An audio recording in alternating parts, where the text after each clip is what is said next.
Hey, Mark, how you doing? I'm good, Juan. How you doing? I'm doing great. Yeah, let's start off by talking about your background. Tell us briefly a little bit about your background and how you got started and what made you focus on multifamily. Sure. Yeah. I grew up in Michigan.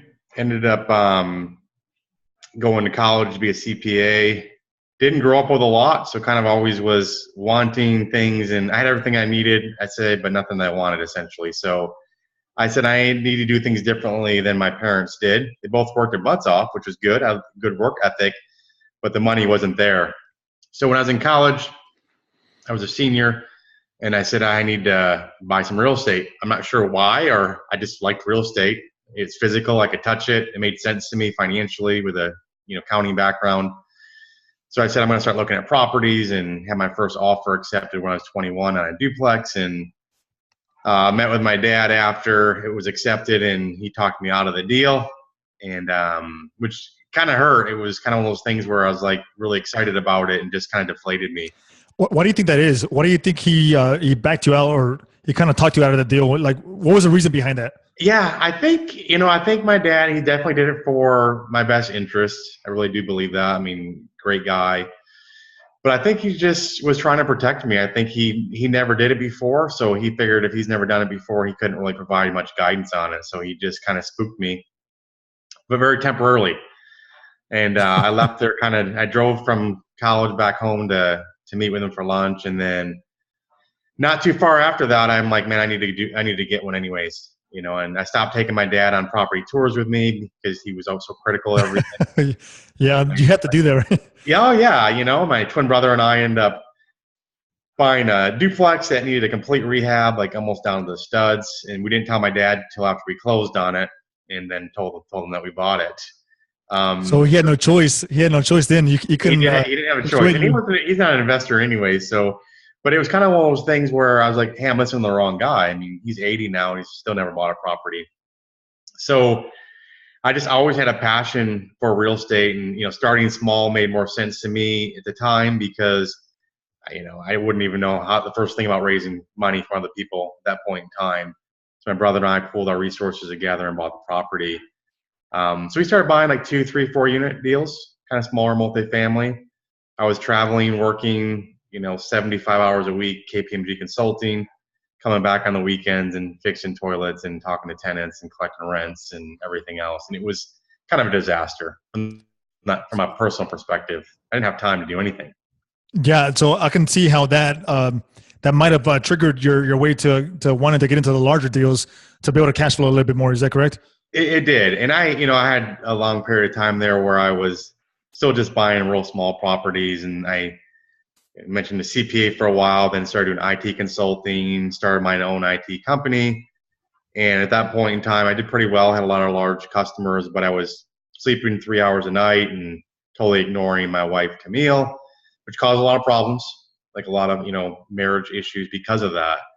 So about maybe 4.5 years ago, I made a decision to stop doing IT and start buying larger properties. And that's kind of where you're like, man, in order for me to replace my income, I actually had a good IT business going. I need to buy large properties, and I need to buy properties using other people's money. Okay. So what you're saying is that you got into syndications? Is that safe to say? Yes, Okay. So how many units are you at now? about 2,600. 2,600. And so how were you able to scale up so quickly in such a short period of time? I mean, because 2,600 plus units, I mean, that's a pretty big portfolio. How are you able to get to that point? Because, a lot of guys won't even, there's a lot of guys that won't even get started. So I want to know how you're able to get that.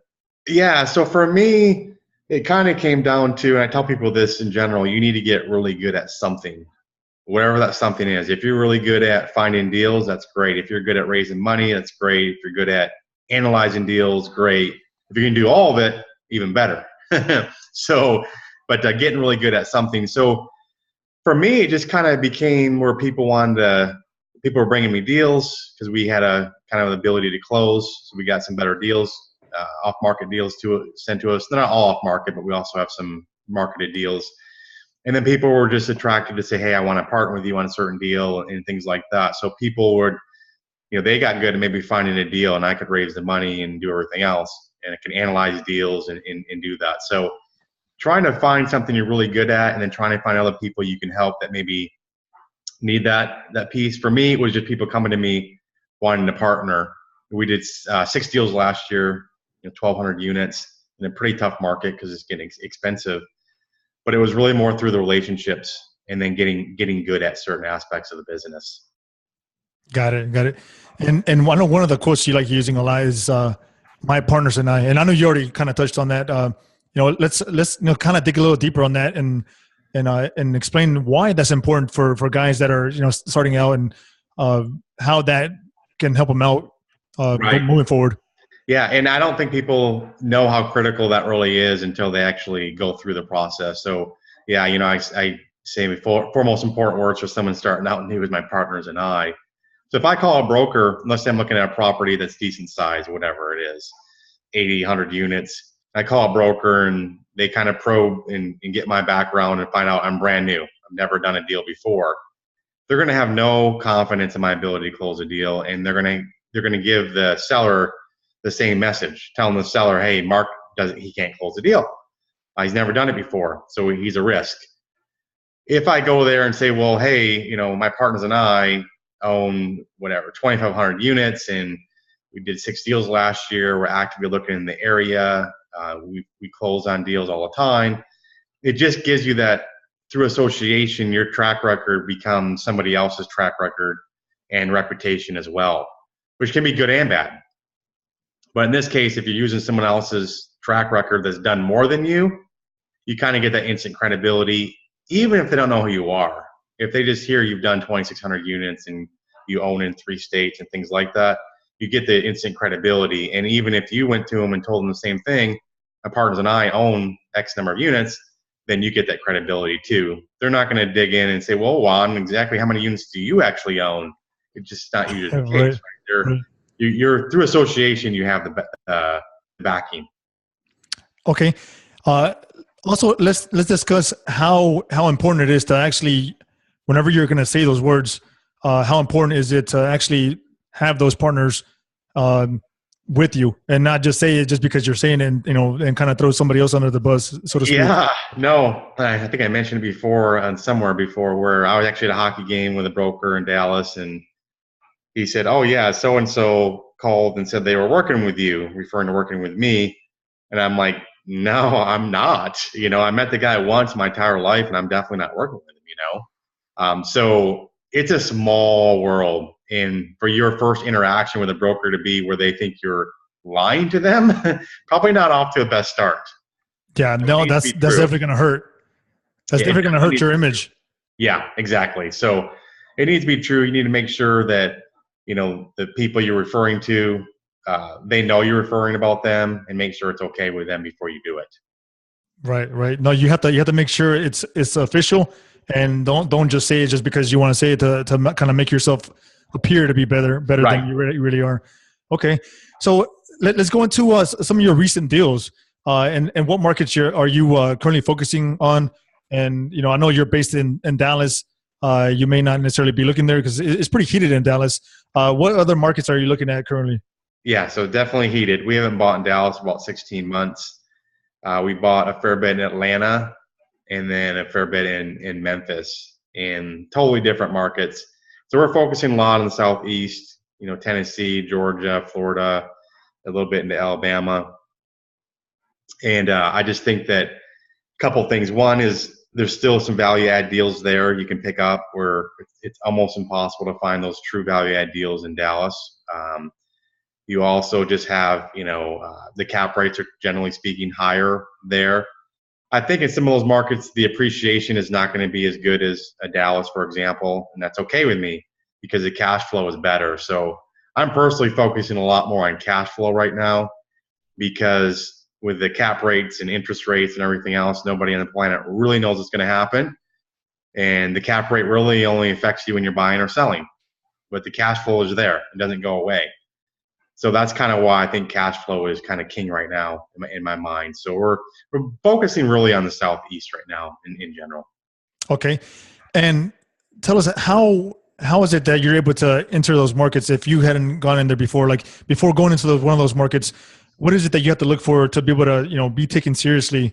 And because I know it can be a little difficult to enter a new market. So what was it that you had to do to be able to get into those markets? Right. No, it can be difficult for sure. And I think it really depends a lot on the actual market and the brokers there. But if I go to a new market I've never been in before, I will reach out to brokers here in Dallas and ask them to introduce me to brokers that they know in those other markets.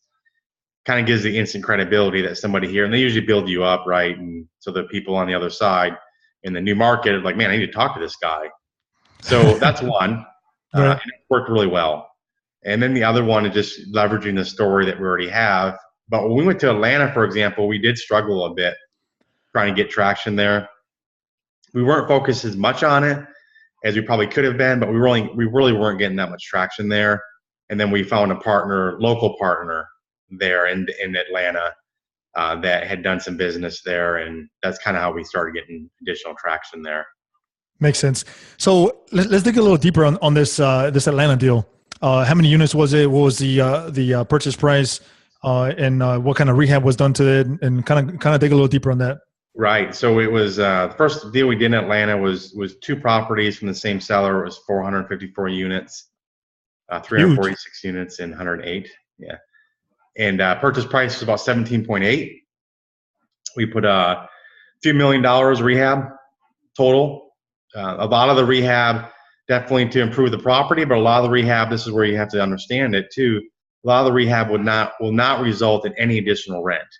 So, for example, it has poly piping, and that literally is $500,000 to replace the piping. Not a small ticket item. No, and not at all. No extra rent, right? A tenant is not going to look under the crawl space to figure out what type of pipes you have. They don't care. It doesn't matter. Right. So that's important when you're looking at deals. I see people say, "Hey, I'm going to put whatever $6,000 a door." Well, maybe $3,000 of that's to convert your R22, AC unit. AC, right? Yeah, and that's not going to give you anything for rent.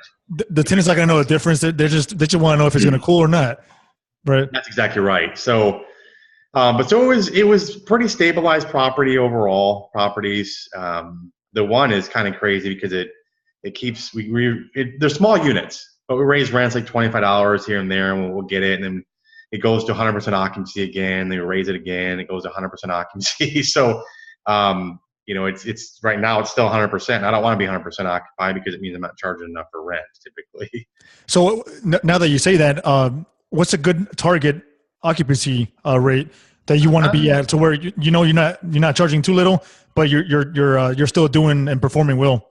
Yeah, I'd say mid 90s. So if you're, just my philosophy, if you're 93 to 95, somewhere around there, that would probably be my range. 95 would be good, but 100's too good. You're leaving too much on the table. Got it.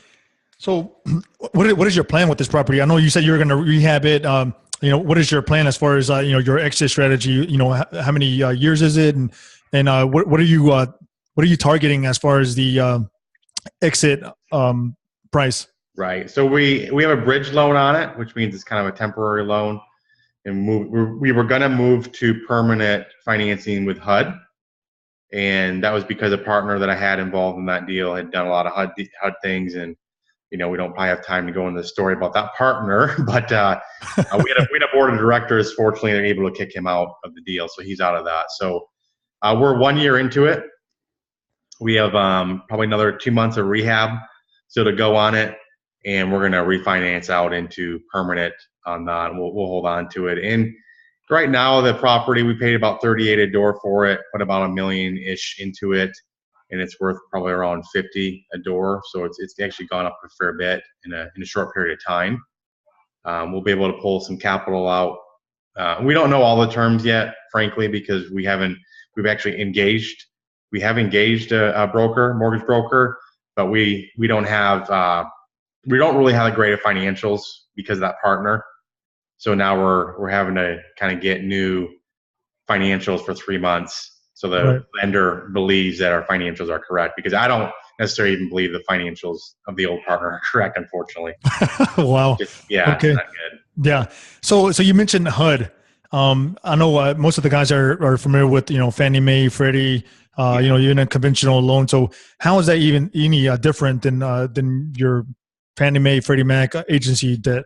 Right. So HUD will typically take longer, 6 to 9 months to get it for one. So you'll have a bridge, and we had a bridge to HUD set up. You're going to have distributions. Typically, you can only do twice a year, so that's a requirement there. They'll usually have higher replacement reserves, maybe $500 a unit versus $250 to $300 a unit per year. The interest rate is typically lower. It's 35 years amortization fixed rate, which is great. Yeah, that is great. Is that one of the reasons why you decided to go with HUD, or what is your biggest overall reason why HUD was the right product? It was, and it's because our partner had done a number of HUD. It was my first HUD. For other reasons, they're probably not going to go HUD. There's some other reasons why, but yeah, those terms are great. There's some negative things I mentioned. They are more of a pain. As far as inspections every year and things like that. You do have a 10% prepayment penalty that typically goes down 1% per year. But 35-year fixed rate at a pretty low interest rate is good. Cash flow. I mean, you mentioned cash flow earlier, so that's a big focus there. So there's a lot of cash flow, a lot more cash flow. No, that's awesome. And so, what is your next focus outside of this Atlanta deal? I mean, what are you looking forward? And what other markets are you looking at? Yeah, so we have a few deals in the works right now under contract, Tennessee and Atlanta, and those are kind of the two primary markets we're looking at heavily. But I do like Florida a lot, and we're looking there. Just haven't bought anything there yet, and I like even parts of Alabama a fair bit. We haven't got anything there yet either, but we have one we're close on. So those are kind of market wise, and then. I think some other markets that are good in the, I grew up in the Midwest and grew up in Michigan. And typically I would say, hey, not a great place to be investing in necessarily, but there are definitely some good locations in Michigan. I haven't confirmed this with someone in our group actually last night on the call said they're, in Grand Rapids area, which is west part of Michigan, they're bringing on 10,000 new apartments. That's huge for Grand Rapids. That's gigantic. So, I think Dallas is doing 25,000 if I remember. So it's, and they're doing 10,000 up there. So there are definitely, people always say, well, hey, the market's overheated and everything, and you can't get deals anymore. Any given day, there's always a deal for some reason. Partnership gone bad, which I've experienced, right? Or whatever. Certain things happen. So there are always good deals. You have to look harder for them. Right. Yeah, that's a great point. It could be the seller. You just mentioned the partner. It could be the seller. They're a little distressed for one reason or another, death in the family, or it could be because of they have their loan is due, and right. They have to get out of that. And I mean, there's various reasons. The whole point is that they keep searching, and yeah, right now it is a little harder. It is a little harder to find deals that make sense, but it doesn't mean that they're not out there. There's guys doing deals constantly, all the time. You just have to keep searching, and deals will pop up.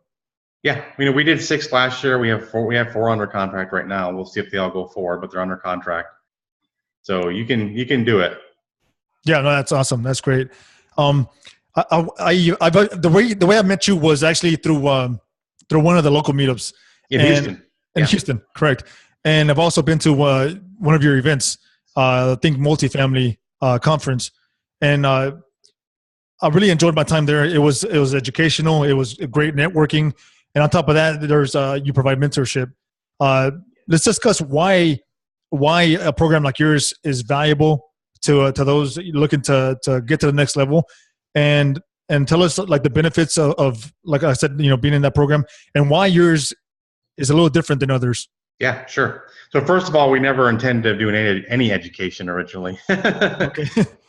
It wasn't until about a year ago, and it really, we had some issues with the group, and it's probably due to some silly rules. So different. I'll start with what's different about ours. We don't have all these rules of what you can and can't do in our group. Meaning, you need to be ethical and things like that, but telling you if you join our group and I say, hey, Juan, well, you can't partner with someone outside our group is none of my business. I'm here to educate you. Who you partner with is up to you. Yeah, and I think that's one thing very important that guys don't necessarily look at. they kind of just go into a program just because, there's a big history there, and, Right. everybody talks about it. But I think, being able to be free to do the deals that you want to do, where you want to do them, with who you want to do them, is actually, very important. And It is. And, and if you want to take a 7% acquisition fee, if you can get it, great for you. I mean, I can't get it, but wow. and I met a guy actually from Waco that's doing that. Oh But, my God. yeah, Yeah. that's highest I've heard. But at the end of the day, for me to say, well, hey, Juan, you can only take a 2% acquisition fee. Some groups don't even let you take an acquisition fee at all. I mean, one in Houston that probably two. And to me, that makes absolutely no sense. You are running a business. You are spending potentially hundreds of hours and thousands of dollars to find deals. So you need to run a business. You need to take a fee, in my opinion, for putting the deal together. And then, we have ongoing education. We get together, and end of the day, ours is also very much family oriented. It was something we wanted to build a community. We're doing a cruise in June. That's awesome. Yeah, to have people just meet each other and get to know each other. We built so many friendships, like lifelong friendships, through the business. I think the benefit to it, I mean, there are definitely some softer benefits like friendships and things like that, which are great. But from a business perspective, we teach people that you're buying a business when you buy apartments, and you're building a business. So we help people, try to help them brand and market themselves. We don't, some other groups do not want you out branding and marketing yourself. And if you do, you're kicked out of the group. So we encourage people to do that. You need to be able to stand on your own. And Richard Branson has just a phenomenal quote. He says, train people well enough so they can leave, but treat them well enough so they don't want to. Love that. Love that quote. I really do. And that's kind of been our model. But end of the day, if you're trying to get educated, we share every single thing that we know. We don't hold anything back. And, I have a good financial background, so I'll teach people how to analyze deals. And we have a deal analysis class we do is all day long. And then we have ongoing training with our students, just as students only. Then we have the events that about 3 times a year as well. We're doing other events this year too, probably another 3 different types of events, which we haven't announced yet we know what they are, but we haven't announced them yet. And then you just get the credibility. If you go try to find a deal and you can leverage, our story, you're going to get that instant credibility. And that's the big difference when people will be like, well, I can, save money by not joining a group, which is true in the short term, but you're probably also hindering yourself. And end of the day, you're probably going to spend it somewhere, either through mistakes like we've done, unfortunately, some way. So that's kind of really the benefit. And we built some applications that we give people in our group. We are always, you can ask anybody in our group, we are always changing things for the better and improving. And no, I agree completely. Yeah. Let's talk a little bit about those apps. Because when I was there, you kind of showed it a little bit, and let's dig a little deeper and tell us what those apps are going to be capable of doing, and how they're going to be beneficial. Yeah, so we have a quick and dirty analyzer you can run on your desktop or phone or tablet. And the whole benefit of that was we built it because I was getting so many deals sent to me, and I wanted a quick way to weed through the ones that just don't make any sense. Like, they're so far out there, which is a lot of deals right now. So I can weed through them like literally in 2 minutes, like no joke. And then you can save it and you have records there. We have a property tour app where you can, take pictures, like 50 canned questions. So 50 questions come with it you should ask. And people that ask those questions, you'll sound like a complete expert on a property tour. If you're a brand new person, nobody will know it. Right. You can add your own questions and create your own templates and take pictures and save it. And the benefit there was I used to take notes on my, notes on my phone and things like that. And I would be like, where did I put the notes? And so it's a way to organize it and not get deal confusion. We have a really detailed deal analysis tool. We have one right now. We have another one coming that will be available for our March 24th training that just does a lot of things that I haven't seen other tools do. But I think it's the perfect combination of being robust and a lot of things it does, but also simple enough to where people can use it. So we have that. And then we have a totally unrelated to really just real estate. We have a contact app that we'll be announcing here sometime that will hopefully change the way people connect with each other for the better. And it's a pretty cool app. Yeah, it's pretty well. I saw it personally, and I can say it's very neat. And I'll let you discuss that and kind of talk about that whenever you're ready for that. But yeah, that's something I look forward to for sure.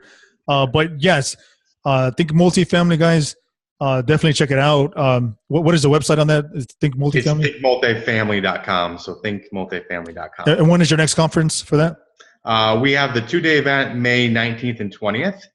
And then we have a deal analysis class we're doing March 24th in Dallas. And it will be, the no fluff.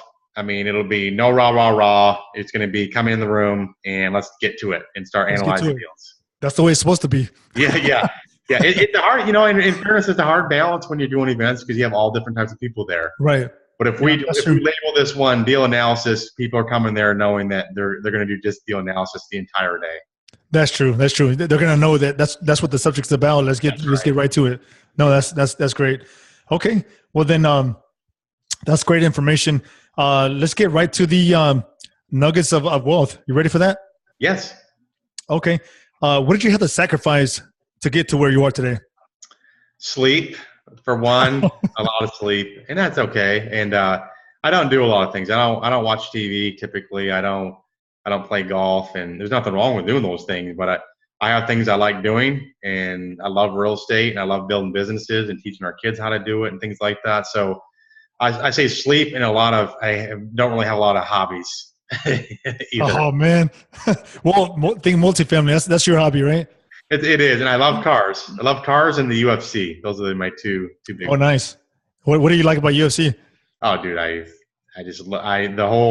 the athletes that what they go through. I mean, I used to take some stuff too, but unfortunately, I used to like to fight when I was a kid, and I don't know why. But I just love how conditioned they are, and people don't realize, how difficult it really is to do what they do. So you're practicing on that as well. You're active in it? Not anymore. No. Oh no, you actually were. Okay. Yeah. Awesome. No, that's great. So what was the most difficult time throughout your career, and what did you do to overcome it? Career-wise, probably right now, frankly, I have that partner I mentioned, and he really messed us over on one deal. And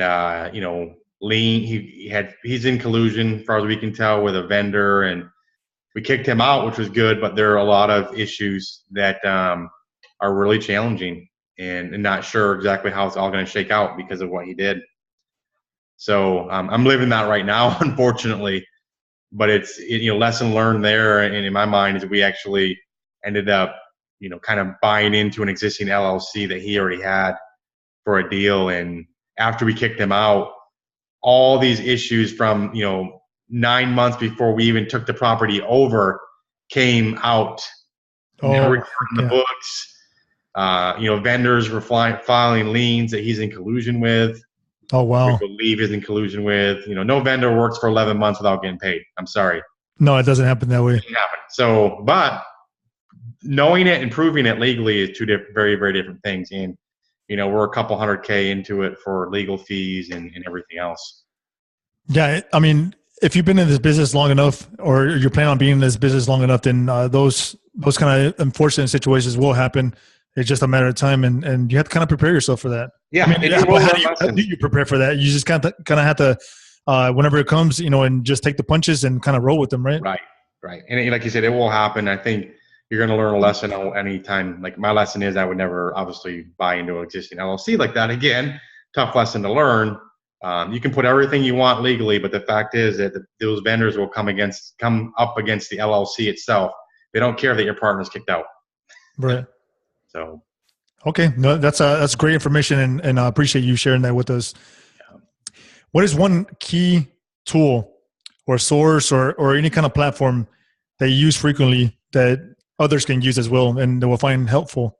Others can. I would say our tools we built, our apps. Okay. They'll be available shortly. Probably by next week, they'll be available to other people to purchase as well outside our group. Okay. But I use those all the time. Yeah, I can see how valuable those can be because you mentioned earlier the organization and having the pictures go with the property. Right. We go out there and you're touring the property, you take pictures, and it's like if you're really serious about the business, you're going to have a bunch of different properties and a bunch of different Right. pictures. So you're not necessarily going to know which one was what. And That's right. it's for organization. And not only that, you can use those pictures in the analyzer and personally, but you can use those pictures and kind of send them to your partners That's or right. whoever it is, to kind of get the deal moving forward. Right. So yeah, that's great. What's the life-changing book that you have read or any book that you are currently reading? I mean, the default for me would be Rich Dad Poor Dad. I know it's a default for a lot of people, but that's really what got me thinking completely differently. Um, yeah, that was number one for me. Great. Yeah, no, that's a great book. And if you guys had not read that, then it's never too late to get into the game. But that's a great first book to kind of get your mindset right. Rich Dad Poor Dad. Do you have any book that you're currently reading at the moment? I don't really. I listen to books sometimes. I'm actually a lot more a researcher, and I don't necessarily. The issue with some of the books, I figure they can do it like in 25% of the words, maybe even less, which frustrates me sometimes because I want to just get to it. You want to get to it and be done with it, right? Yeah. Instead of reading 300 pages. Yeah, exactly. So I'm a lot more a researcher. I do a lot of research on things. Okay, that's what you got to do to be able to keep moving forward and keep Right. advancing. What do you believe is an investor's biggest fear or obstacle in real estate, and what can they do to overcome it? I think getting started, but I think if you're trying to raise money, that was my biggest fear. And I think that's the biggest fear for a lot of people that are trying to syndicate deals. And if you're not raising money, then typically it's that you think you're thinking too small. You think you're going to do a 4 or 5 unit when you should be thinking you're going to do 100 units. And people are like, how do I do that? And we have people in our group right now that are brand new to it, literally looking at 600 unit deals. So you can do it. Yeah, part of that is a mindset shift in how you think. You can't think small, think big, and being around the right group of guys that also have that same mindset. That's huge. Yeah. It'll get you to push a lot further for sure. Yeah, our model, you see it all over the place, will say, go big fast. There you go. And what do you envision for your business long-term future? We'll continue to buy deals. People say, how many units do you want? I'll say, till it doesn't make sense to buy units anymore. We'll stop buying when it doesn't make sense. And then really on the education side, I can tell you I'll get more satisfaction out of that than anything probably that I do business-wise, to see where someone actually first understands the concept of how multifamily can change your life, and then able to execute that and really potentially change their entire life along with their kids' lives, like it did for us. Like my life is completely different. My kids' life is completely different because of multifamily. Completely different. Yeah, it's so many great benefits. You're leaving a legacy, right? You're leaving a legacy for your family, and I think that's something that everyone should strive for, regardless of what situation you're in. If for your family, just leave a legacy, create wealth. That's what this podcast is about. Commit to wealth, and it's not making it be your first and only priority. It's making it be one of your priorities. So commit and leave a legacy for your family. Yeah, and I heard a good quote. Remember, I heard it said, you leave an inheritance for somebody, but you leave a legacy in somebody. I love that. So That's I love that quote too. I didn't make it up, but but it's okay. Good. So let's wrap it up and tell the listeners where they can find out more about you and Think Multifamily. Yeah, I'd say go to our website, thinkmultifamily.com. We have some free, material out there you can download as well. Get in our email distribution list. We always have stuff going on. It's not always business either. We have some fun stuff going on different times here and there. So if you want to get on our list, I'm more than happy to add you there. Yeah, that's great. Check him out there. And he has great events. Definitely encourage you guys to go out there and check it out and join. Okay, Mark, it was a pleasure. It was an honor to have you on the show. And I wish you continued success. Thank you, Juan. I appreciate it. Thank you very much. Take care.